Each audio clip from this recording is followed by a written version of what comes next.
Got my golf apparel on. Oakley.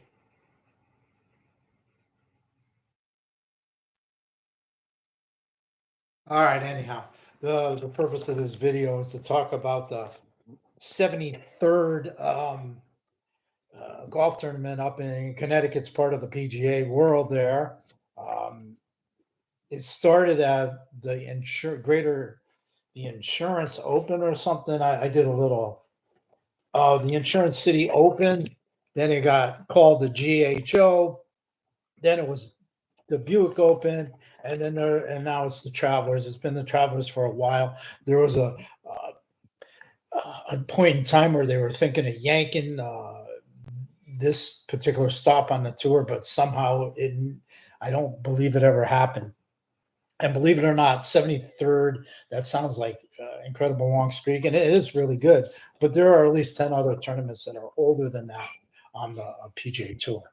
But the Hartford stop in Hartford has always been known as a bit of a layup. The scores are really low. It's a shorter golf course. It always has been compared to the other courses, but it is really beautiful. And I've been there quite a few times. I think maybe four. I'm guessing 4 years, 4 or 5 years. I went there. My son and I. My son, when he was a young man, maybe in high school or whatever. He played some golf, and he hits the ball left-handed. By the way, just point of fact. Um, and we went to the Travelers, and we we had some great times.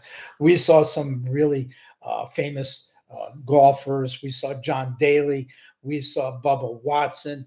We saw Rory. We saw Spieth.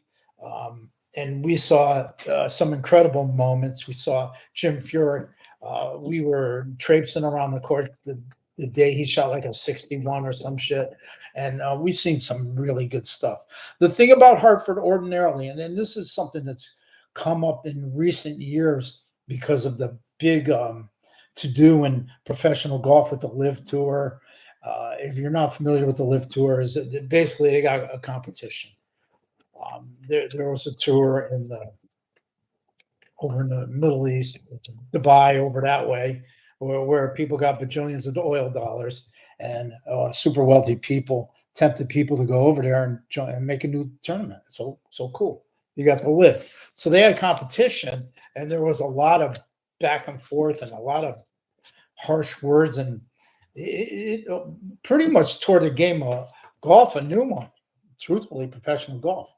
But they got past it and they made agreements, and things are somewhat hunky dory. But but one of the things that came out of it was the PGA was demanding the players to not demanding, but strongly suggested the players that they got to start showing up at these lesser tournaments.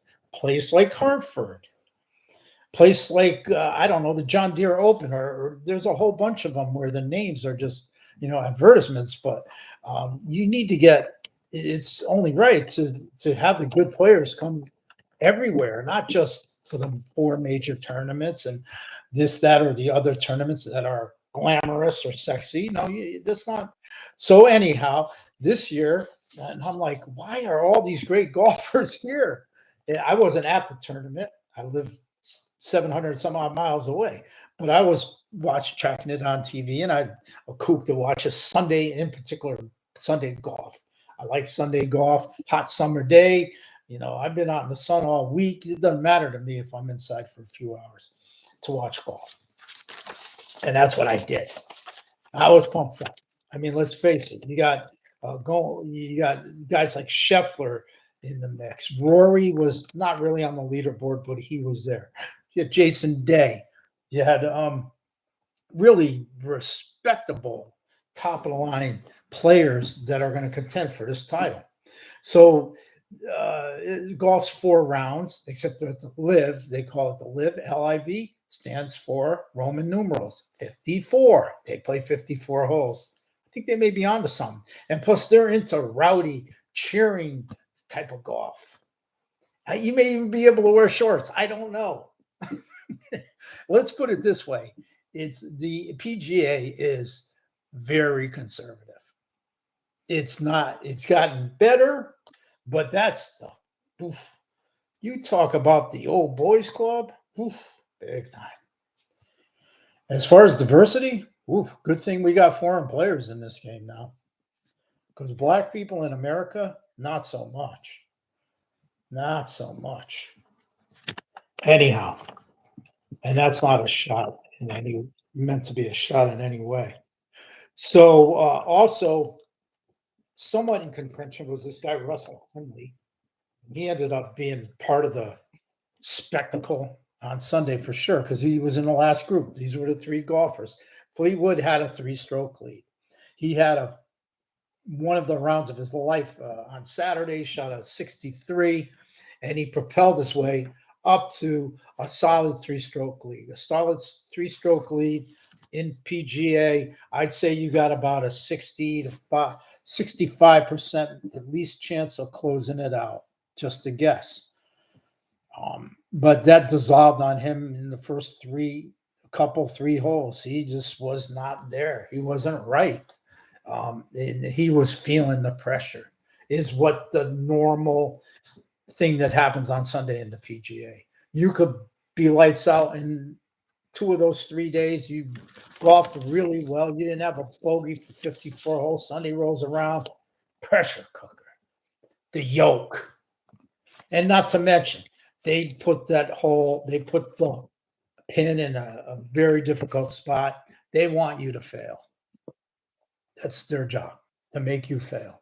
Some courses are better at it than others. Like I said, Hartford, Cromwell, whatever you want to call it, the scores tend to be low. You could see scores in golf like 20 under could win a tournament. Or sometimes, if there's they set up a golf course super tough, and it's usually during a major. I mean, you can win the damn tournament with like 4-3, 2-3, 4 over par. The screws tighten. So now you know about the state of golf. It's pretty interesting. I wish there was a live tour in North Carolina, a live event. I would go. So Sunday rolls around, and I'm watching it, and it looks like Fleetwood is probably going to get it done. And now he's starting to, although like I said, he didn't play well at the beginning of the round, but he was able to manage a lead at least. And he had a 2-stroke lead fairly late. And then Keegan Bradley, this is this remarkable long freaking putt when it looked like he might be on borderline out of it with like 4 holes to play. And Henley was not doing anything special. It looked like Fleetwood, if he could just par out, he's going to win this tournament. Didn't matter. But, or even 1 under would have done it. But the impossible happened. Keegan Bradley put in this 80-foot putt. So now he's one stroke back. Instead of being 2 back, he's one back. And it was just Fleetwood bogey 2 of the last 3 holes. Now these are 3 guys that are in their prime. I mean, Bradley was the oldest. He's 39. Fleetwood's 34. And Henley was 36. So they're all about the same age. Henley had won 6 tournaments. Bradley had won 5. And like I said, Fleetwood none. But he's a foreigner, so I don't know how many. He probably hasn't played as many tournaments in America as these other guys, but he's a very respected world player. The guy is a foundation on the freaking Ryder Cup team, and he sent America home. He was really good. Him and some Italian guy, they went 4-0 in the last Ryder Cup. That's hard to do. Hard to do. So Tommy Fleetwood, he had a lot of respect, and he had what appeared to be the crowd behind him up until those last few holes. And then when this guy Bradley, who considers himself a local, even though he grew up in Vermont, which wasn't that far away, and he went to school in the city and at St. John's, which isn't really New England, but from the northeast. So he considers himself a northeaster, whatever. He's very proud of being that guy, the guy from Vermont that can play with the big boys. So after the tournament, he proceeds to win the tournament. The last, I'm just going to give you a rundown of what happened on the last hole. Now, going into the last hole, Henley's 2 strokes behind, Bradley's 1 stroke behind, and then you got Tommy Fleetwood. Tommy Fleetwood hits the ball off the tee. He didn't hit first, but it doesn't matter.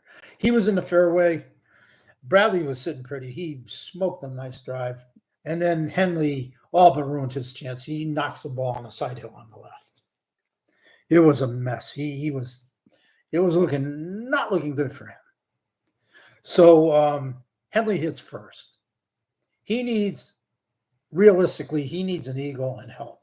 He needs an eagle. He needs to put the ball in the hole, or he needs a birdie and help. Well, he takes a wicked freaking slash through this thick grass and sent this ball flying. It didn't reach the green, but it was right on the front. So he had to do a run shot up. And the ball was good. You could see the green broke a little, had a hump on it. So he aimed it a little to the right. And he hit it and went a couple feet off the ground. Now it's tracking right towards the hole. And sure as shit, the fucker went in.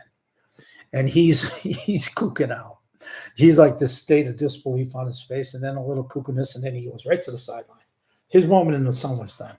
So now he is 1 stroke behind the lead, and he's tied with Bradley. So Bradley, as they say, the ball's in his court. He hits a beautiful shot. I mean, he didn't go. Actually, Fleetwood went first. So Fleetwood, he was taking way too long. He was way too nervous. He was about to hit the ball. Then he goes back to the bag. It's another club. He changed the club from a wedge to a 9-iron. It was 145 yards or something. I'm like, wow. And the announcers were kind of surprised. They were. They thought it was a real bad idea to change clubs. I don't know, because it was just not the time to do it, or just a damn dumbass. You're not going to reach. Well, he swings. It looked like an okay swing, but not great. And just by body language, you could tell he's not too excited. And that ball is short of the green, or barely on the green. He putted. All right, but a long ways away. So he's just got to get a 2-putt. I mean, he's been doing that the whole tournament. Even from Oshkosh, 2 putts for professionals, that's a high percentage. Anyhow, so that was, and then Keegan Bradley gets up there, and he looked confident. He looked in control. He walks up to that ball, gives it a little eyeball, nods to his caddy. He goes up in his bent posture. He's this tallish guy. It almost looks freakish when he hits the ball. He's like he's got clubs that are too long for him or something. It just doesn't look right. It doesn't look lousy, but it's a little on the awkward side. He hits this beautiful, I don't know what it was, and high iron to the ground, to the green. It wasn't super high, but it was a beautiful golf shot. And he's like 7 feet away from the hole. And not only that, so he's 7 feet away from the hole. Now, Fleetwood, so he marks his ball. Fleetwood's, he putts up, and he hits it short. He hits it so short that Keegan Bradley still does not have to putt. And not only that, it's on the same line. So now Bradley is going to be putting the ball after Fleetwood. So he'll see which way the ball rolls, which is going to be vitally important, particularly if he gags and misses the putt. It was not a short putt. It was like an 8-footer. It was no joke. But he missed it. Maybe it couldn't have been an 8-footer. Yeah, it might have been like a 10-footer, whatever it was. He missed the putt. And then there was perfect silence in the crowd, because I mean, the crowd went a little bit cuckoo when Fleetwood missed the putt. So there was a little, USA, USA stuff going on. Is that appropriate? No, not really. But anyhow, Bradley walked up there and knocked the ball in. It's like nothing. Like it was just like a 2-inch putt. And he went a little cuckoo. He went with the fist pumps and screaming. I don't know what he was saying. It was hard to. It's impossible to tell. One of these days, I want to hear the live feed on stuff like that. But he went pretty crazy, and the announcers were, I mean, in awe of the whole thing, and feeling sorry for Tommy, and everybody was feeling sorry for this guy. Hope he was crushed, like I said. So now, history is it's history. Golf tournaments done. Fleetwood is back to chasing that elusive gold. And the next day or 2 days later, on the internet, I'm reading that Tommy Fleetwood's wife was lashing out about the treatment that he was getting from the press, and I guess the pro America stuff that was going on, after the golf tournament, after the shit hit the fan for him, and that's understandable to kind of vent a little. But then she proceeded to say that her husband had a mental health event that day, and that nobody knew about it. Well, this isn't the time to tell people. Come on. I can't imagine in 100 years that he wouldn't have freaking been bullshit once he found out about that.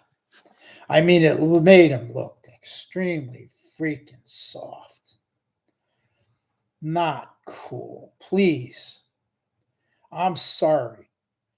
Spouses have got to stay in their lane. They have to. It's no good.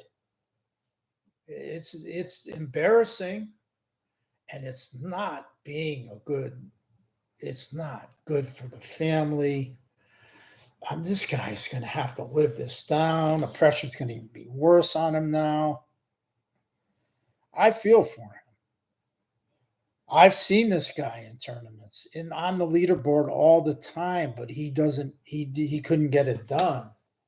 And I've seen him in international competition where he is fearless, and it's like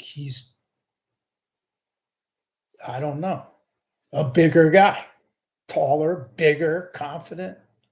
It's not a big. He looks small on TV, but it said he was 5'11", so he's not really a small man, but he's like a mid-sized man for America. Maybe he's 5'11", 168 supposedly. He looks thinner and smaller to me. Keegan Bradley, they got him listed as 6'3", 190. He's every inch of 6'3". I don't know about his weight, but he's a gangly. He's kind of gangly, but I bet you if you're 6'3", you're weighing over 200 by mistake. Come on. Come up with these stupid figures. But you bogey, and you see this all the time, all the goddamn time on Sundays, where the guy that's leading Saturday, he's not the guy on top on Sunday. It is a burden. You got a way better chance of coming from the pack, coming up from not the rear, but coming from behind and winning the tournament than you do looking in the old rear view mirror and having to put up with that shit. It's hard. It's a tough game, very hard game. And to Keegan Bradley, I say kudos. I say as far as being the Ryder Cup captain, good fucking selection. And I say as far as him saying I'm not good enough to be on the team, I'll be the coach. I think he might have changed his mind after Sunday. I do think so. You see, this political freaking nightmare picking a Ryder Cup team. Oh my God, feelings get hurt, and it's a mess. I won't want that burden. No way. All right, out.